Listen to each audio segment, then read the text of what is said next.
Hello everyone! Last time we ventured into Revendreth, recruiting the Stone Raids and a medallion for the Venfair, also failing to stop the Dreadlords from freeing their Sire Denathrius. Mal'Ganis is still in prison though, and the Stone Raid warns us to stay away from her for a while. That's fine, especially since it's now Ardenweald that calls for our aid. The Night Fae have been hard at work at trying to find some way to save Tyrande Whisperwind from being consumed by the Night Warrior. This power, this lust for vengeance, is pushing her to the limits. Elune, it is time. Inqua Melema.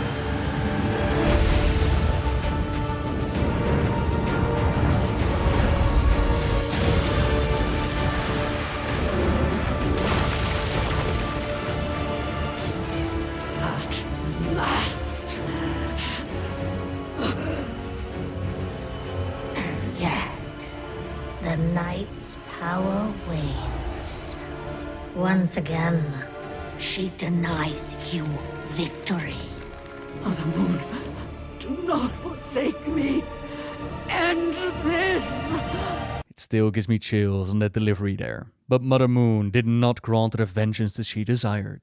Many ideas have popped up as to why. Her body being unable to contain Elune's power. Some force that is currently attacking Elune. A bigger plan in the future for Sylvanas Windrunner. Now I'm personally the biggest fan of the idea that Elune was unwilling to trade Tyrande's life for that of the Banshee Queen. But it does mean that something needs to be done to save the High Priestess. Ysera has dreamed that Tyrande is crucial to the survival of Ardenweald. And while the Night Fae have been able to recruit Tyrande, a former Night Warrior that's spending their afterlife in the forests, more of them are going to be needed. That's why Hall and High Mountain has been trying to find more of them, and he thinks on the right track in Maldraxxus. Time to fly over to the Sepulchre of Knowledge and see if we can help. My expertise is in reading tracks, not tomes. Let us see what we can learn of our quarry. A trap, as expected. Be wary. Remnants of a spider's web surround the book. Note the claw marks on the tome's cover. It seems our quarry is fond of acids and poisons.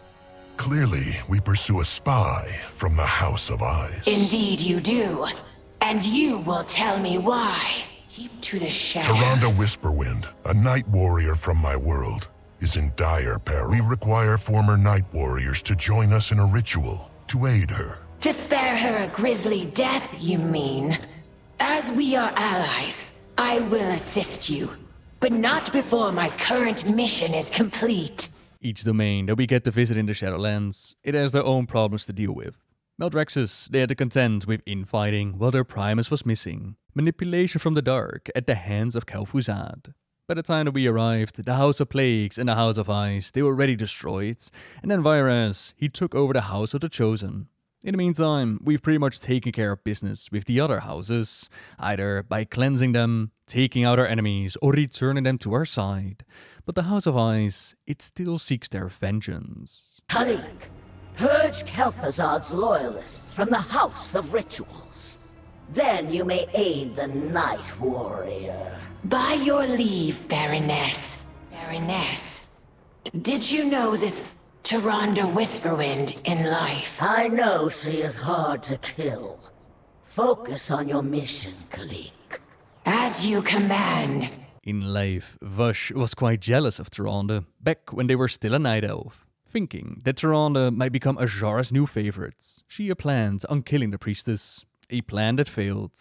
Many years have passed since then, but it seems like she hasn't forgotten. To get Kalik's aid, we'll have to claim vengeance for the House of Ice. Zelmani was integral in the fall of their Margrave, so we look for clues and we slay him. Dravaor was also involved, so they have to go, while taking out any of Kel'Thuzad's loyalists. The last name of the list, that is a lich named Valzinch.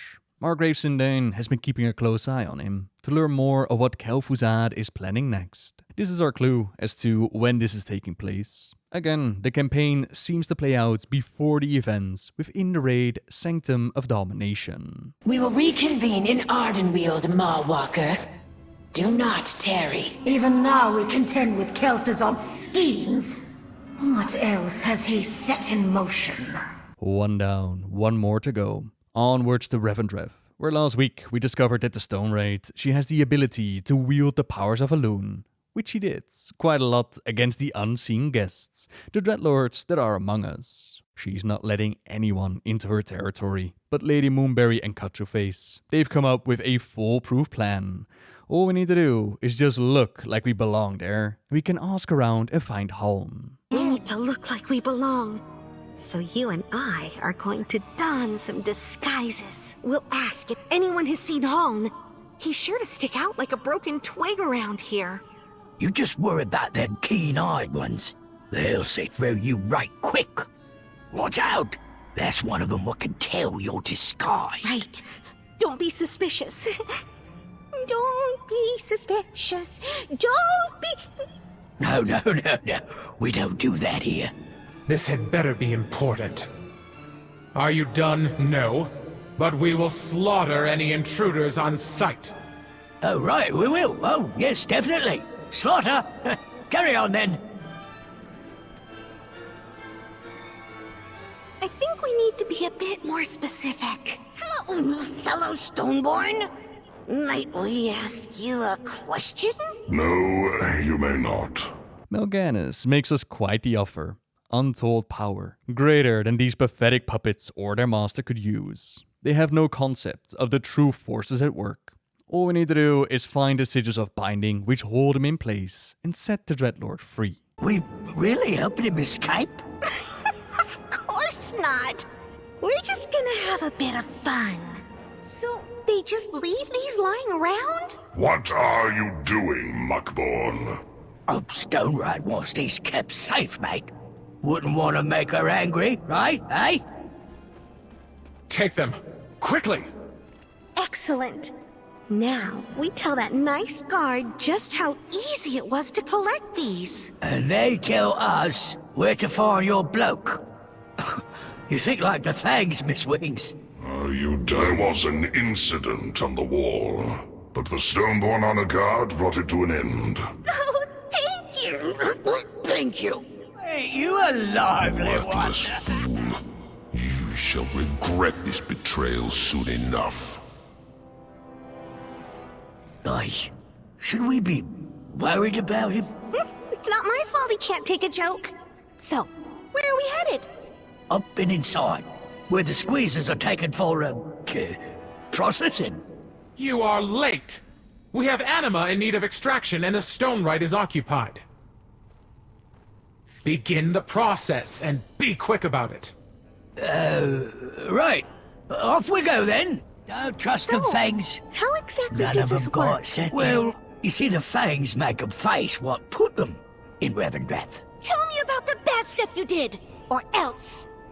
Never! Not quite. This place is about wrath, eh? Anger. Right! Sassy Spriggans, greedy grove-killing drust, scenery-chewing gorm. Their anger, not yours. Oh, that makes much more sense. Never a dull. So, tell me about your mother. She was my world, and she was slain in front of me! Blimey, that worked. Keep going. Would you say the loss of your mother made you angry? I grew up suffering. I had no one else!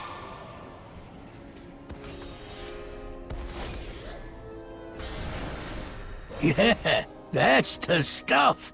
And do you think losing her led you to a life of murder and rage? Maybe. I just...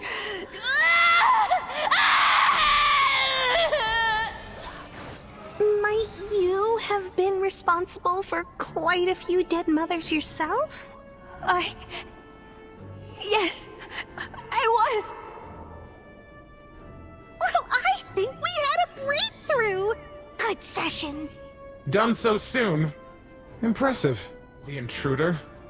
Why do you want to know? Well, we're the cleaning crew, obviously. Interrogating them trespassers makes a mighty mess, doesn't it? Then you will have no shortage of work. I have never seen the Stone Rites so furious. Well, you're pretty good at this gig, Miss Wings. The dead mother trope is such lazy writing. Do not bother. She threatened to throw him into the maw. Better him than me. The maw? Oh, we better beat feet if we want to save this bloke. Come on! Look! There's home! What does your master seek, Dreadlord? Answer me! Please! There has been a terrible misunderstanding. Oh, more of your wretched kind! I will slay you all myself!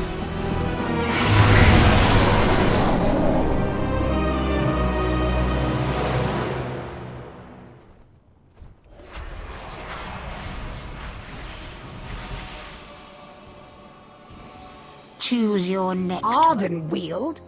Why are you in Revendreth? We seek night warriors who passed beyond the veil. Explain. I will aid you, but be warned. Elune's wrath is not easily quelled. Please accept this welcome gift from the Court of Night. No need to trouble yourself. Oh, silly me. Here, this one is much better. This will suffice. Let us proceed. Please, come this way. We can ask the Stone Wraith and Kalik about their history with the Night Warrior, similar to how we discovered with Tyrande that Elune is not just known on Azeroth, and that they invoked her powers to strike back at what's presumed to be an old god. For Kalik's, her people were preyed upon, exploited. She asked Elune for vengeance. The double-edged blade was granted, and she became what others feared in the night. She kept her city safe for a time, but such power is not meant for mortals. While the Stone Wraith, after being granted Elune's dark gift, she fed her rage with her losses and then with her victories. She protected her people, killed the ones who harmed them, then their allies, then ones who hadn't stopped their enemies or who stood by, then the ones she fought hadn't acted quickly enough, and so on. She erased whole societies from the world and left nothing but ruins in her wake. After all, if nothing was left to harm them, they couldn't be hurt. In the end, the only thing left that threatened her people was herself. She was killed by her friends, who too wished to protect their people. Only in Revendreth, after much contemplation, did she come to understand the depths of her wrath and the gravity of her sins. And with that experience, she learned how to help others with their own. Let's hope that the aid of these Night Warriors, that it's going to be enough to save Tyrande Whisperwinds. I remember this power. A double-edged sword. Seldom have I seen a mortal wield such rage. Elune. Incoming! Incoming! Chandras, maintain your hold on her! Mindo, please! You must calm yourself! Anu Torini Ashka! Tyrande! Do not lose yourself to anger!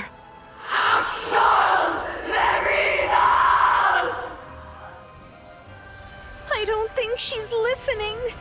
The Night Warrior's fury will annihilate us! Contain it! Mawwalker, aid me! Incoming!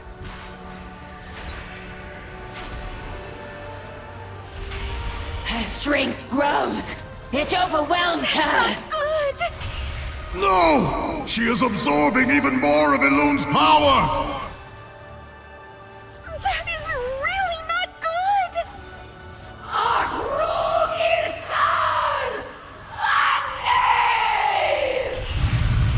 The force Tyrande wields threatens to consume her, and will leave this grove devastated. My queen, we need your help! My sister's power in my forest. I will have answers.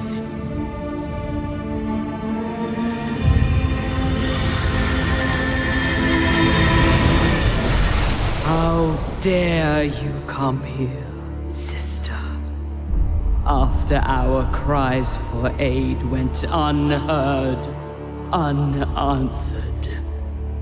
I heard your cries, felt your pain, and in the wake of tragedy, sent forth a cascade of souls to sustain you. Oh, the great tree. All who perished there were claimed by the Maw. Then I have condemned my favored children.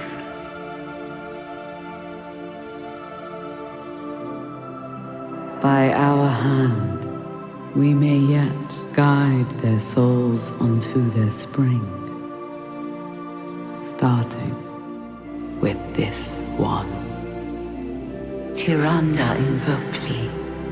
She must choose vengeance or renewal.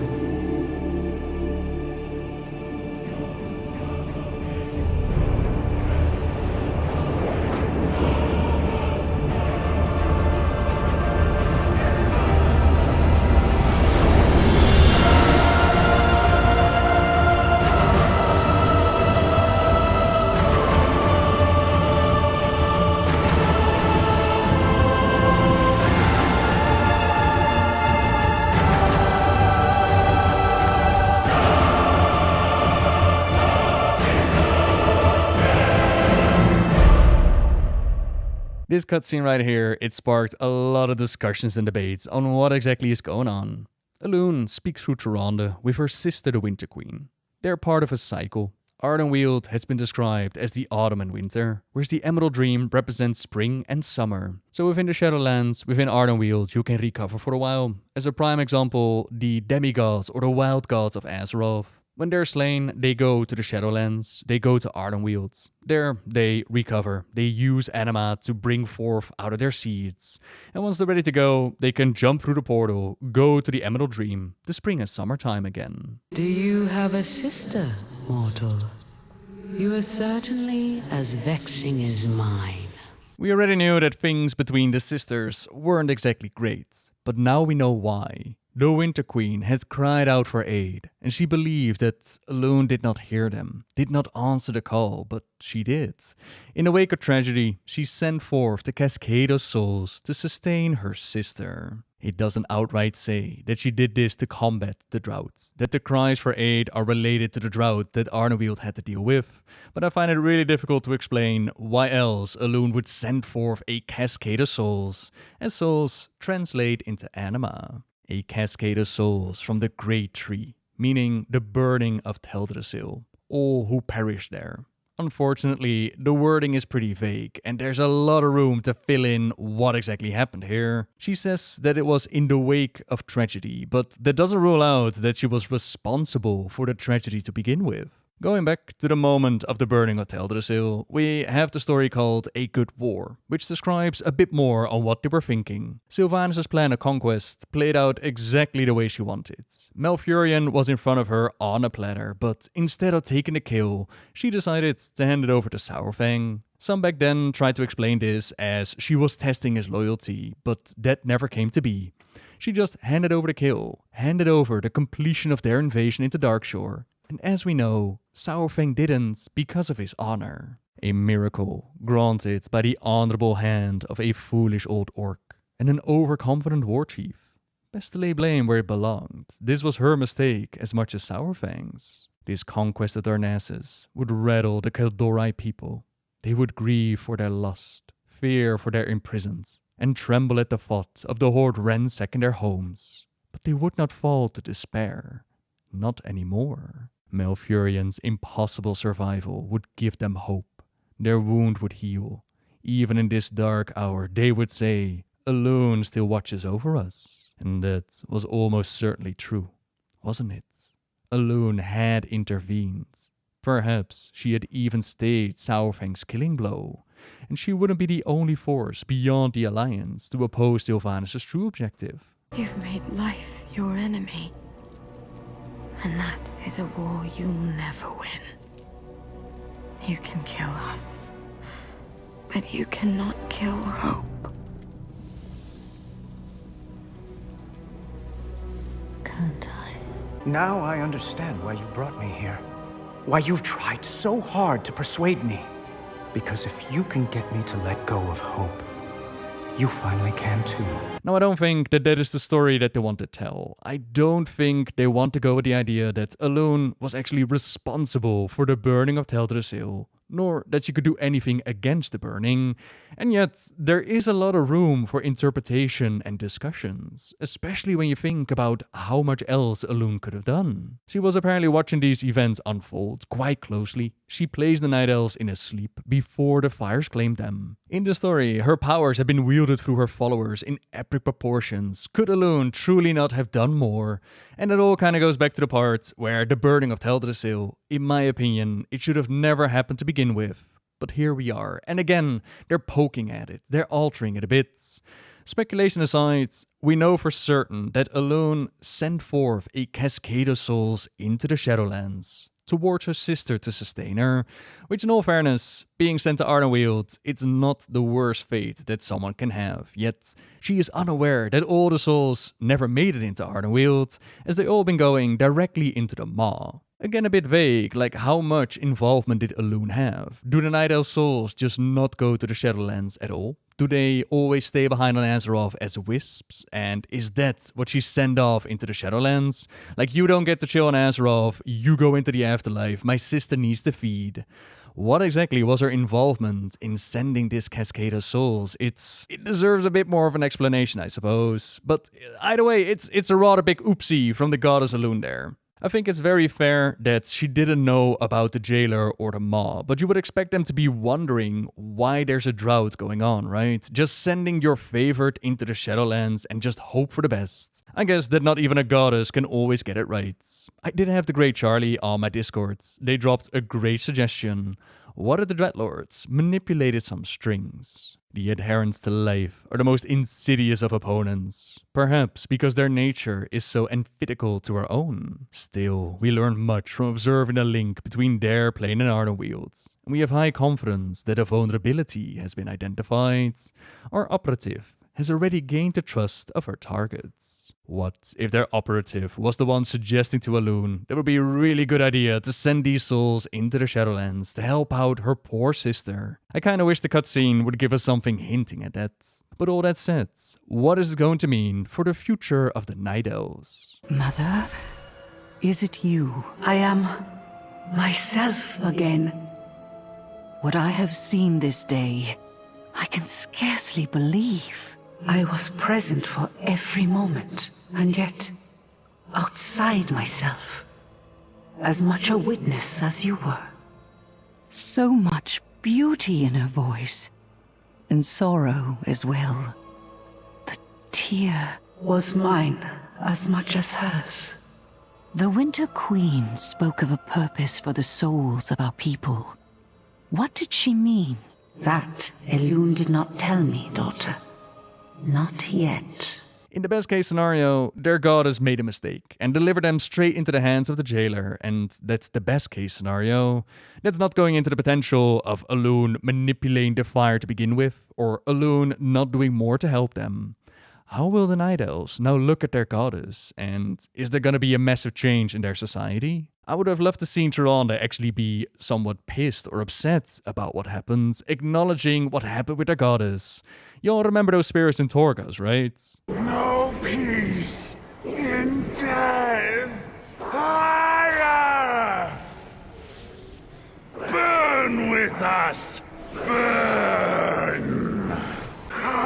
Abandoned by Elune!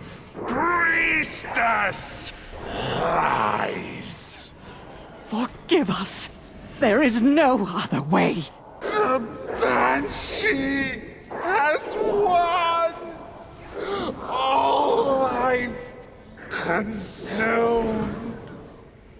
Sylvanas will never win. This I vow. Avenge! Teldrassil! Avenge! the Banshee will know your suffering 100-fold. Now I get that they're setting up the idea of don't let yourself be consumed by vengeance, as what happened with the Night Warriors of the past. But even there, it misses the mark. As Tyrande, he tried to let go. Tyrande, full-blown, tried to share his powers, not get consumed by vengeance, and still got annihilated for it. But alright, whatever. Apparently, taking care of the bad guy, it's not okay anymore, and we must pick renewal instead of revenge. And after editing that bit, the great Charlie pointed out that there's another stay a while and listen to be found in the heart of the forest. After you've saved the souls from the maw, you get to listen to this little dialogue. High Priestess, even in the depths of the maw, I could feel your presence. I knew you would not abandon us. Thank you, child, but I nearly did.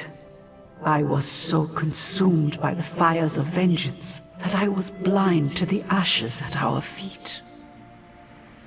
I see now that while many of our people desire retribution, what we need most is renewal. As the new moon gives way to the full, as darkness recedes in the light. Be it as the Night Warrior or the High Priestess, I have faith in your leadership of the Kaldorei.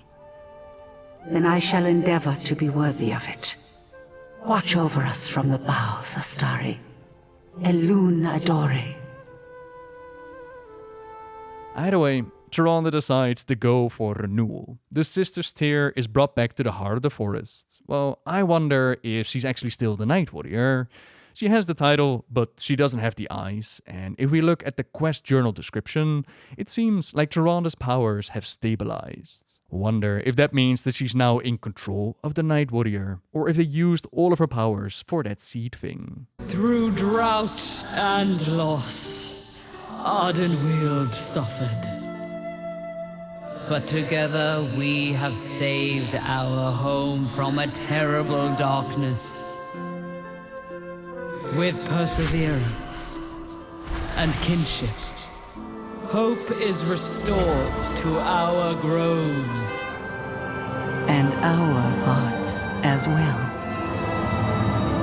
Today the forest's heart is made whole.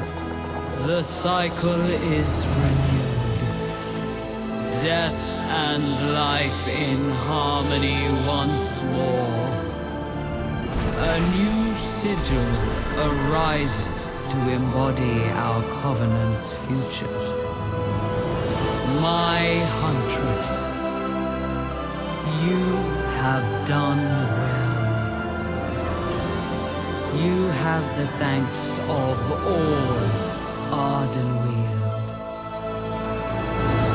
And so this cycle is renewed. The Night Fae have restored their sigil. Peace returns to Ardenweald and to those who dwell within. With the Queen's sigil restored, we're that much closer to being able to stop Zovaal. Or so the Primus says. The Winter Queen is bound to her counterpart in the realms of life. Together, they embody the balance of the Great Cycle. Through sorrow and understanding, the Night Fae sigil has been reborn. And perhaps their kinship as well. He previously said that the sigils were going to let us follow Zovaal if we had to. So I guess that's what we're going to be doing next. Interesting cutscene though, and interesting ripples without the story, which goes back to Battle for Azeroth, the burning of Teldrassil. I kind of wonder why they decided to add this involvement of Elune. What does it add to the storyline beyond, Elune isn't that great? Is that the setup that they're going with here? More understanding about Sylvanas' motivations towards allying with the jailer. Look at how we're all just puppets, food for these cosmic forces that ultimately don't care. Who knows? But for now, you're up to speed on what happened in this week's campaign. One more sigil to forge, and then the super secret chapter on what lies ahead. That will be for next time though. So for now, thank you very much for watching everyone. Subscribe if you like my videos. Leave a like if you enjoyed this one. And until next time, see ya!